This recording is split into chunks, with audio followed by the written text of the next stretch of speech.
नमस्कार, आप देख रहे हैं ग्रैंड न्यूज नेटवर्क और मैं हूं आप सभी के साथ आयुषी। अब मेरे साथ देखिए न्यायधानी सहित प्रदेश भर से जुड़ी हुई तमाम खबरों का सिलसिला शुरू करें उससे पहले एक नजर सुर्खियों पर।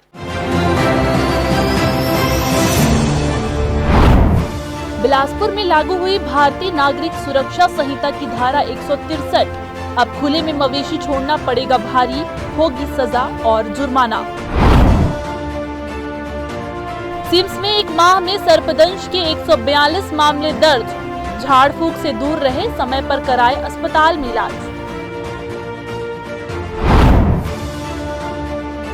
हाईकोर्ट का निर्देश, 60 दिन में योग्य अभ्यर्थियों को दे नियुक्ति, सीबीआई जांच के बीच ईमानदार उम्मीदवारों को राहत। बिलासपुर में आरक्षक पर एफआईआर दर्ज, तोरवा पुलिस ने की कार्रवाई, पढ़ाई के बहाने बच्चियों से कराता था जबरदस्ती काम, करता था मारपीट।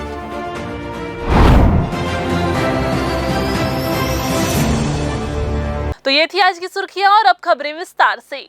बिलासपुर कलेक्टर संजय अग्रवाल के निर्देश पर जिले के सभी अनुविभागीय दंडाधिकारियों द्वारा भारतीय नागरिक सुरक्षा संहिता 2023 की धारा 163 प्रभावशील कर दिया गया है। इसके तहत कोई भी मालिक अपने पशुओं को खुले में नहीं छोड़ सकेगा। उन्हें अपने सभी पशुओं को बांध कर रखना होगा। अधिनियम का उल्लंघन करने पर उन्हें कठोर सजा या जुर्माना से भी दंडित किया जाएगा। अब कोई भी पशु मालिक अपने मवेशियों को सार्वजनिक सड़कों या स्थानों पर नहीं छोड़ सकेगा। ऐसा करने पर भारतीय संहिता 2023 की धारा 291 और पशु क्रूरता अधिनियम 1960 के तहत मालिक को कठोर सजा या जुर्माना भुगतना पड़ेगा। यह निर्णय उन बढ़ती सड़क दुर्घटनाओं की वजह से लिया गया है जिनमें मुख्य रूप से खुले में छोड़े गए मवेशी जिम्मेदार पाए गए हैं। एसडीएम द्वारा जारी आदेशों में कहा गया है कि राजमार्गों, राज्य मार्गों और अन्य स्थानों, सड़कों पर आवारा पशुओं की वजह से जनहानि, माल हानि जैसे गंभीर घटना घटित होती है, जिससे कानून एवं लोक शांति व्यवस्था की स्थिति निर्मित होती है। इन आवारा पशुओं के मार्गों में एकत्रित होने से अत्यावश्यक सेवा एवं आपातकालीन सेवा देने वाले वाहनों का आवागमन भी गंभीर रूप से प्रभावित होता है। प्रशासन ने यह स्पष्ट किया है कि यह न केवल यातायात का मामला है, बल्कि यह एक गंभीर प्रशासनिक चुनौती बन चुका है, जिसके लिए लापरवाह पशु मालिक सीधे तौर पर जिम्मेदार हैं। इसलिए जिले भर में सार्वजनिक मार्गों पर, स्थलों पर पशुओं को छोड़ना अब प्रतिबंधित किया गया है। यदि कोई पशु मालिक आदेश का उल्लंघन करता है तो उसके खिलाफ सख्त कानूनी कार्रवाई की जाएगी। यह आदेश एक पक्षीय रूप से पारित किया गया है और सभी पशु मालिकों से अपेक्षा की गई है कि वे अपने मवेशियों को बांध कर रखें ताकि आम जन की सुरक्षा, यातायात की सुविधा और शांति व्यवस्था बनी रहे। ग्रैंड न्यूज के लिए कैमरामैन राकेश मिश्रा के साथ भारतेंदु कौशिक की रिपोर्ट। बिलासपुर में देह व्यापार जैसी अवैध गतिविधियों की आशंका को देखते हुए पुलिस ने सोमवार को शहर के कई स्पा सेंटरों पर एक साथ छापामार कार्रवाई की। इस सघन जांच अभियान में पुलिस की कई टीमें शामिल रही। हालांकि जांच के दौरान किसी भी प्रकार की अवैध गतिविधि सामने नहीं आई, लेकिन स्पा संचालकों और कर्मचारियों को सख्त हिदायतें दी गई हैं। 29 जुलाई को एसएसपी रजनेश सिंह के आदेश पर शहर के अलग अलग थाना क्षेत्रों में एक साथ सघन चेकिंग अभियान चलाया गया। अतिरिक्त पुलिस अधीक्षक शहर Rajendra Jaiswal, CSP Nimitesh Singh, CSP Siddharth Baghel, DSP Rashmit Kaur Chawla, Bharti Markam और सुनीता मिंज सहित पुलिस टीमों ने the element spa, sunrise spa, Khushi spa और ईवा स्पा में जांच की। इस दौरान सभी कर्मचारियों की पहचान की गई और दस्तावेजों की जांच की गई। पुलिस को किसी भी स्पा सेंटर में कोई संदिग्ध या गैर कानूनी गतिविधि संचालित होती नहीं मिली। फिर भी सभी स्पा संचालकों को स्पष्ट निर्देश दिए गए हैं कि वे अपने कर्मचारियों और ग्राहकों की पूरी जानकारी रखें और किसी भी अवैध गतिविधि की जानकारी तुरंत पुलिस को दें। वरिष्ठ पुलिस अधीक्षक महोदय श्री रजनीश सिंह सर द्वारा इस उद्देश्य से कि ज़िले में संचालित हो रहे स्पा सेंटरों में किसी भी अवैध रूप से कोई भी गतिविधि ना हो, इस उद्देश्य से कल एक स्पेशल टीम का गठन किया गया और स्पा सेंटर्स पर रेड की गई, जिस पर सरकंडा क्षेत्र और तारबहार क्षेत्र में कल कार्यवाही हुई और वहाँ के स्पा सेंटर्स में ऐसा कुछ अनैतिक रूप से ऐसी कोई चीज़ तो वहाँ पर नहीं मिली, पर वहाँ पर स्पा सेंटर्स में जो संचालित करते हैं उन्हें हिदायत दी गई कि आने जाने वाले ग्राहकों का आधार कार्ड वगैरह सब चेक किया जाए और किसी भी प्रकार की अनैतिक अवैधानिक कोई भी गतिविधि वहाँ ना हो, इसके लिए कड़े निर्देश दिए गए। बिलासपुर पुलिस इस तरह की कार्यवाही लगातार जारी रखेगी और इस तरह से सरप्राइज चेकिंग होटलों की और स्पा सेंटर्स की कंटिन्यू चलती रहेंगी। ग्रैंड न्यूज के लिए कैमरामैन राहुल ठाकुर के साथ पिंटू दुबे की रिपोर्ट। बिलासपुर भोपाल एक्सप्रेस में अब स्थायी रूप से एक AC 2 कोच जोड़ा जाएगा। आप सभी को बता दें कि ये सुविधा 1 अगस्त से बिलासपुर से और 3 अगस्त से भोपाल से लागू होगी। दक्षिण पूर्व मध्य रेलवे ने यात्रियों की सुविधा को ध्यान में रखते हुए ये अहम फैसला लिया है। AC 2 कोच से जुड़ने से सफर के दौरान यात्रियों को अधिक आराम और बेहतर यात्रा अनुभव मिलेगा। ये पहल रेलवे प्रशासन की यात्रियों की सुविधाओं में सुधार की प्रतिबद्धता को दर्शाती है। वरिष्ठ मंडल वाणिज्य प्रबंधक अनुराग कुमार सिंह ने बताया कि ये कदम न केवल सुविधा बढ़ाएगा बल्कि यात्रियों की वर्षों पुरानी मांग को भी पूरा करेगा। नया कोच लगने से भीड़ कम होगी और लंबी दूरी की यात्रा और अधिक आरामदायक बनेगी। तो अगर आप बिलासपुर और भोपाल के बीच सफर की योजना बना रहे हैं तो अब आपके पास एक और आरामदायक विकल्प मौजूद है। रेलवे का ये प्रयास यात्री सुविधा की दिशा में एक बड़ा कदम है। कोचेस का ऑगमेंटेशन और ट्रेन का प्रोफाइलिंग जो है कंटिन्यूसली किस क्लास के पैसेंजर वहाँ जाना चाहते हैं इस पर चलता रहता है, तो इसके ऊपर प्रोफाइलिंग के ऊपर एनालिसिस हुआ तो लगा कि उसमें एक सेकंड AC कोच का डिमांड है और वहाँ पे पैसेंजर मिलेंगे, तो इसलिए सेकंड AC कोच को उससे एनहांस किया गया उसको। फिलहाल वक्त हो चला है एक छोटा सा ब्रेक लेने का। ब्रेक के बाद हम जल्द वापस आएंगे। आप बने रहिए ग्रैंड न्यूज के साथ। जय जया प्राइवेट ITI NCVT से मान्यता प्राप्त एंड ISO सर्टिफाइड 10वीं पास विद्यार्थियों के लिए 2 year electrician course, OPA 1 year course, computer operating and programming assistant course, best classroom facility, admissions open. Jai Jaya private ITI, river view colony, Koni, Bilaspur, Chhattisgarh. Hello दोस्तों, इस बरसात के मौसम पे विजन विस्तारा लेकर आ गया है आप लोगों के लिए ड्रीम रेसिडेंसी प्रोजेक्ट के सेमी कमर्शियल प्लॉट पर विशेष छूट।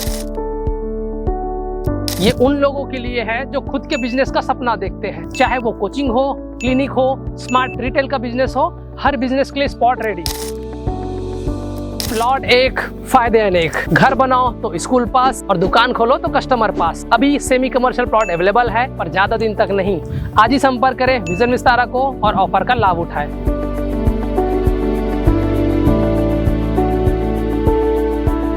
ब्रेक के बाद आप सभी का स्वागत है। बिलासपुर संभाग में बारिश के साथ ही जहरीले सांपों का आतंक भी बढ़ गया है। बीते 1 माह में सर्पदंश के कुल 142 मामले सामने आए हैं, जिनमें से 4 लोगों की मौत हो चुकी है, जबकि बाकी मरीजों को समय पर उपचार मिलने से उनकी जान बचा ली गई।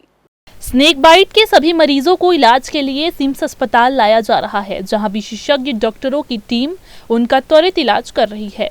बिल्हा मस्तूरी, तखतपुर, कोटा और सिपत इलाके में खेतों में काम करते समय या घरों में पानी भरने व नालियों की सफाई करते समय लोग जहरीले सांपों के शिकार हो रहे हैं।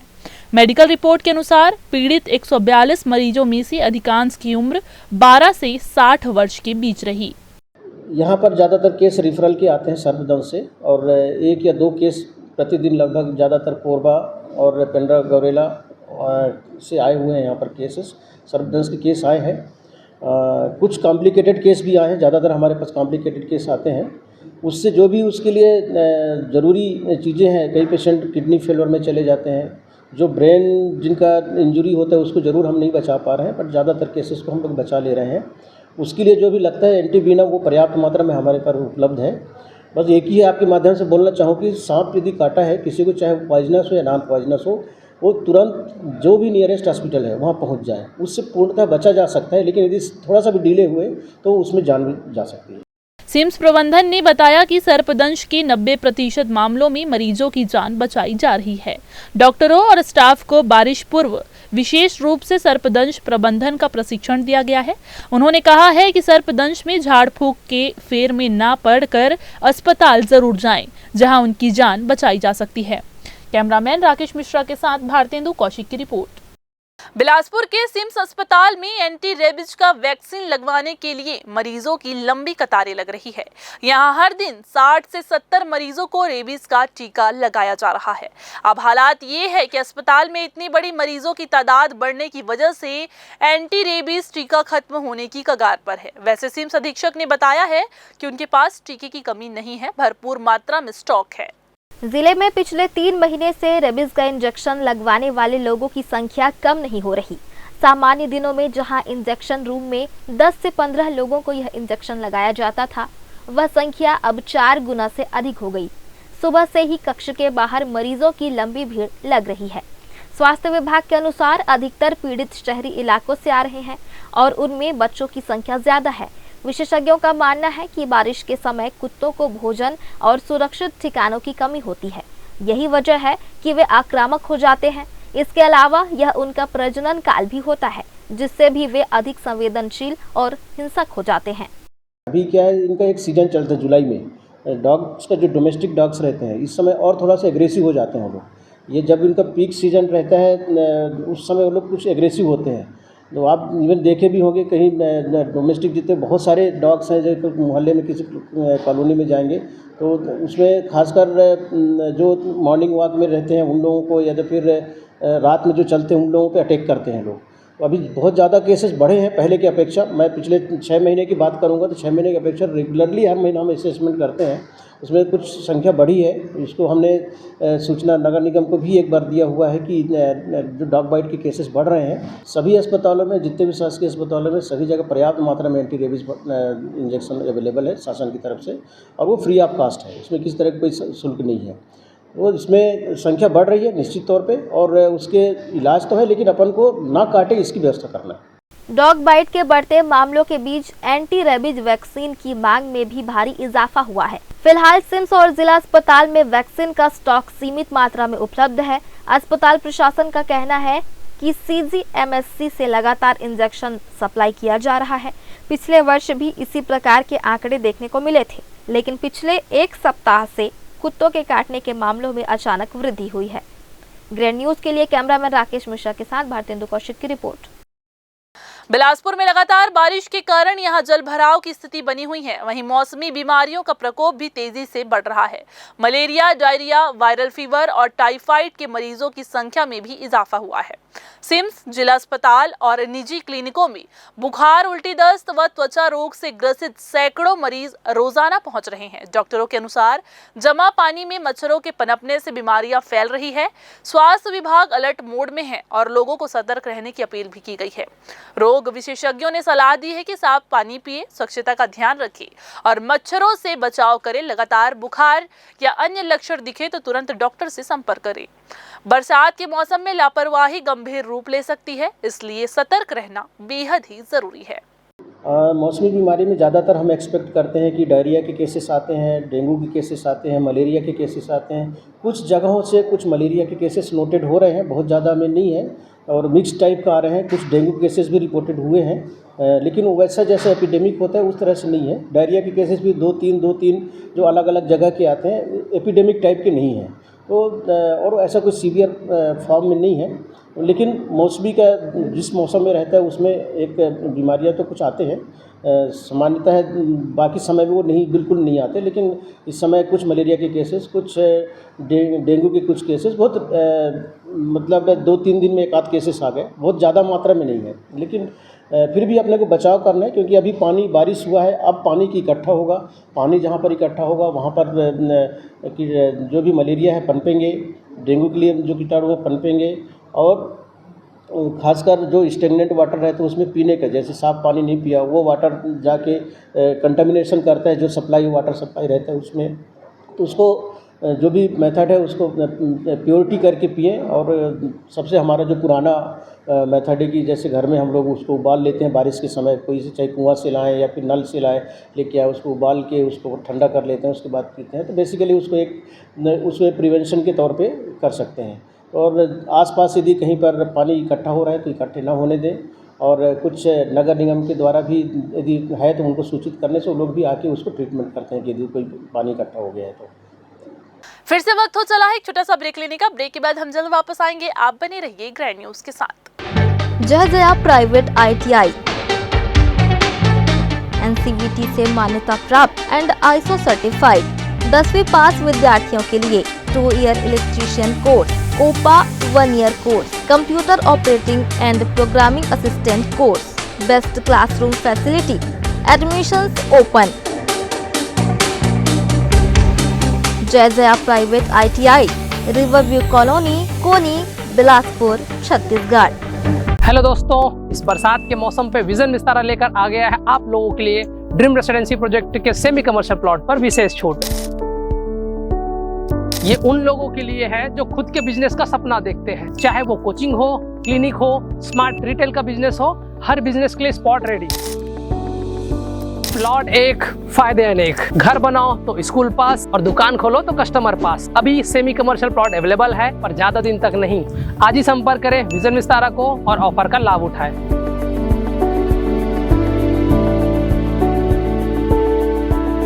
ब्रेक के बाद आप सभी का एक बार फिर से स्वागत है। छत्तीसगढ़ लोक सेवा आयोग की 2021 भर्ती परीक्षा में धांधली के आरोपों के बाद मामला हाईकोर्ट पहुंचा था, लेकिन अब इस विवाद में हाईकोर्ट ने बड़ी राहत दी है। कोर्ट ने स्पष्ट कहा है कि जिन अभ्यर्थियों के खिलाफ अब तक कोई आरोप या चार्जशीट नहीं है, उन्हें 60 दिनों के भीतर नियुक्ति दी जाए। CGPSC ने 2021 में 171 पदों पर सीधी भर्ती के लिए विज्ञापन जारी किया था, जिसमें डिप्टी कलेक्टर, DSP, जेल अधीक्षक और नायब तहसीलदार जैसे महत्वपूर्ण पद शामिल थे। परीक्षा में धांधली के आरोप लगे और नेताओं अधिकारियों के रिश्तेदारों का चयन होने पर मामला विवादों में आ गया। इसके बाद हाईकोर्ट के आदेश पर CBI जांच शुरू हुई और नियुक्तियां रोक दी गई।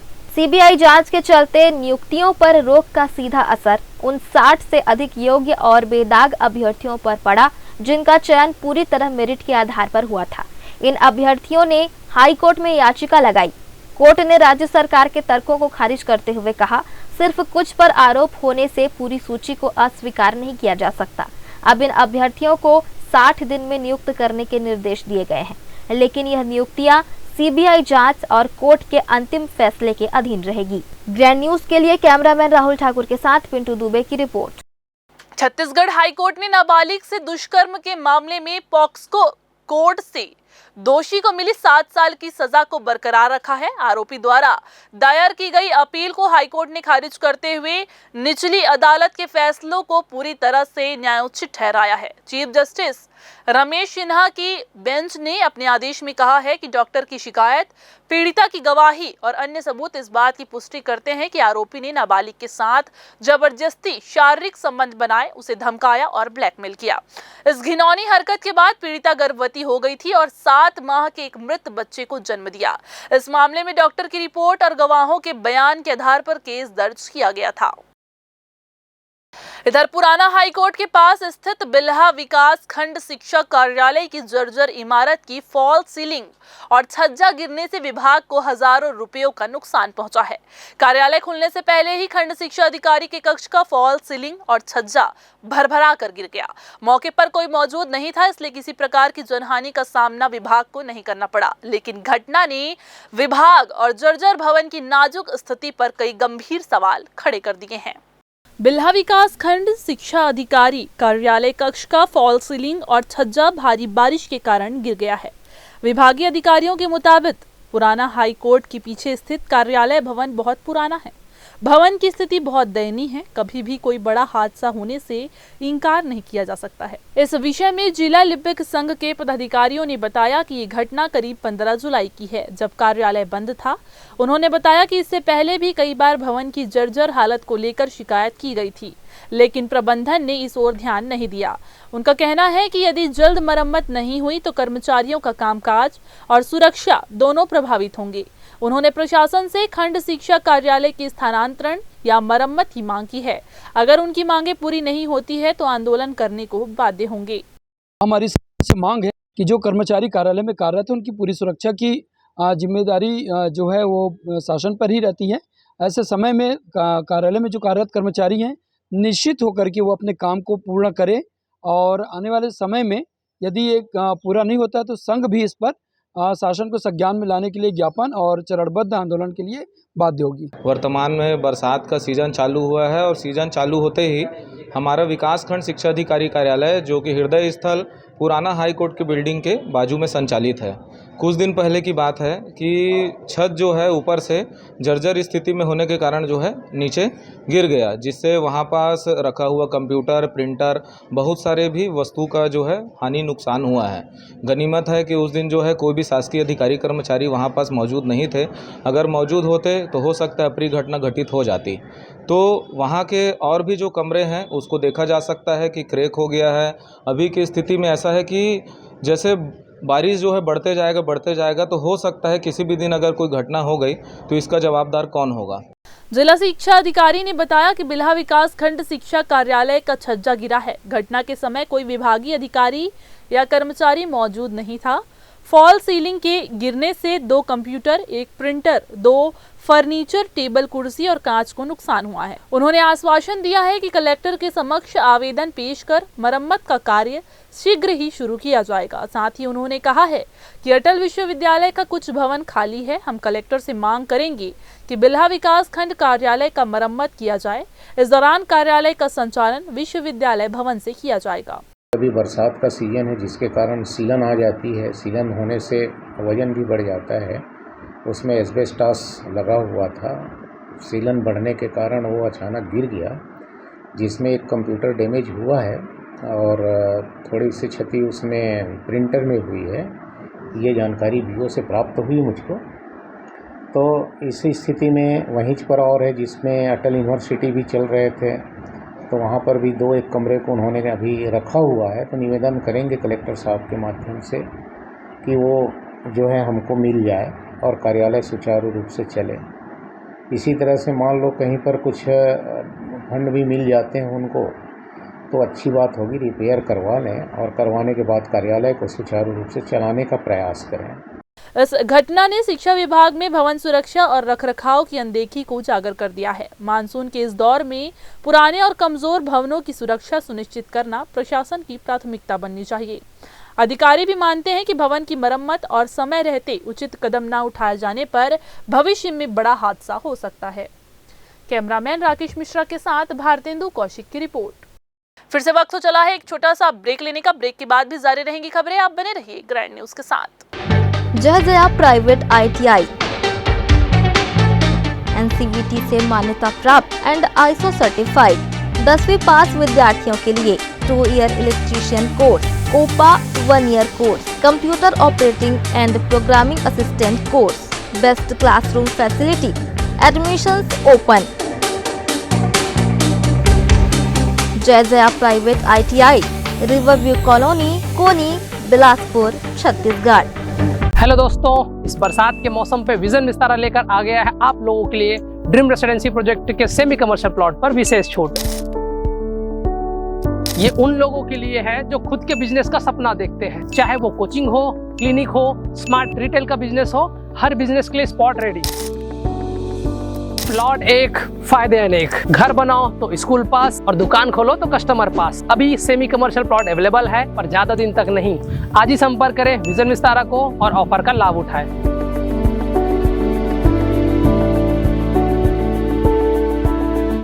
ब्रेक के बाद आप सभी का एक बार फिर से स्वागत है। बिलासपुर में जशपुर की 2 नाबालिग बच्चियों के साथ अमानवीय व्यवहार का मामला सामने आया है। आरोप है कि आरक्षक सुधीर कुजूर ने बच्चियों को पढ़ाई के बहाने अपने घर पर रखा और वहां उनसे घरेलू कामकाज कराया। साथ ही उनके साथ मारपीट भी की गई। बीते 21 जुलाई को दोनों बच्चियां लाल खदान क्षेत्र में रोती हुई मिली थी, जिसके बाद चाइल्ड लाइन की सूचना पर उन्हें बाल संरक्षण केंद्र भेजा गया और उनके परिजनों को सूचित किया गया। बच्चियों के बयान के आधार पर तोरवा थाना पुलिस ने आरोपी आरक्षक सुधीर कुजूर के खिलाफ गंभीर धाराओं में मामला दर्ज कर जांच शुरू कर दी है। बिलासपुर में खनिज विभाग द्वारा खनिजों के अवैध उत्खनन, परिवहन एवं भंडारण पर कार्रवाई की गई। बुधवार को खनन अमला द्वारा चकरभाटा, रहंगी, सिरगिट्टी, मस्तूरी क्षेत्र में खनिज परिवहन कर रहे वाहनों की जांच की गई, जिस पर चांपा से बिना वैध परिवहन पास कर रहे 2 हाईवा वाहन एवं मस्तूरी से खनिज गिट्टी का बिना वैध अभिवहन पास के परिवहन करते पाए गए 1 हाईवा वाहन को जब्त कर खनिज चौकी लावर एवं पुलिस थाना चकरभाटा की अभिरक्षा में रखा गया है।